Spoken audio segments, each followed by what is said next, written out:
Afin d'améliorer l'offre de formation dans l'enseignement supérieur et l'adapter aux enjeux socio-professionnels, un séminaire de mise en œuvre du cadre national de qualification de l'enseignement supérieur se tient ce mercredi 17 juillet 2024 à l'amphi 200 de l'École nationale supérieure polytechnique de Yaoundé. Les travaux se déroulent sous la houlette du secrétaire général du ministère de l'enseignement supérieur, professeur Wilfred Nyombek Gapsa, représentant le ministre d'État, ministre de l'enseignement supérieur, chancelier des ordres académiques, professeur Jacques Famendongo.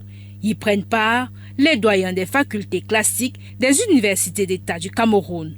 Objectif, évaluer le chemin parcouru dans l'élaboration du cadre national de qualification de l'enseignement supérieur. L'exercice de ce jour a pour objectif la mise à jour de la cartographie nationale des filières professionnelles fonctionnelles dans les facultés classiques de nos universités publiques, qui sera la boussole qui permettra une meilleure adaptation de l'offre de formation aux besoins réels du tissu productif de l'économie de notre pays et une plus grande employabilité diplômée de ces établissements facultés classiques. Pour le docteur Marthe Djebakal, directeur par intérim du développement de l'enseignement supérieur, il est question de répondre à la nouvelle loi d'orientation universitaire qui fait un point d'honneur à la professionnalisation des enseignements afin d'aller vers des universités entreprises.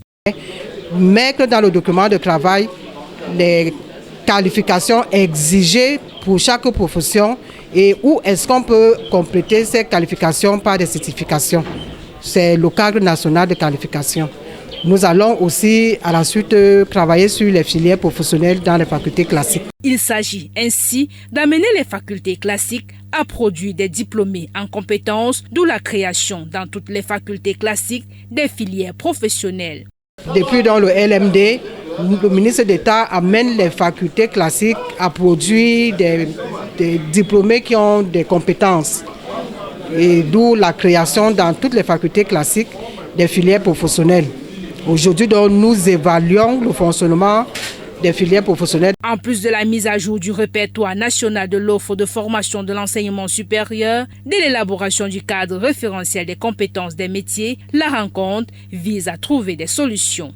Qui est un séminaire tout à fait important qui vise, n'est-ce pas, à répondre à une préoccupation permanente qui est celle de la professionnalisation des enseignements pour que les produits que nous formons dans nos différentes universités soient en phase avec, n'est-ce pas, les demandes formulées par les différentes entreprises. Nous espérons qu'à la fin de cette journée, nous serons en mesure de proposer au ministre d'État des réponses appropriées pour renforcer notre système de l'enseignement supérieur. Meublés par des échanges, les travaux repartis en atelier s'inscrivent dans le cadre de la refondation du système d'enseignement supérieur dont le référentiel s'articule autour du triptyque assurance qualité, professionnalisation et numérisation des enseignements, employabilité des diplômés de l'enseignement supérieur.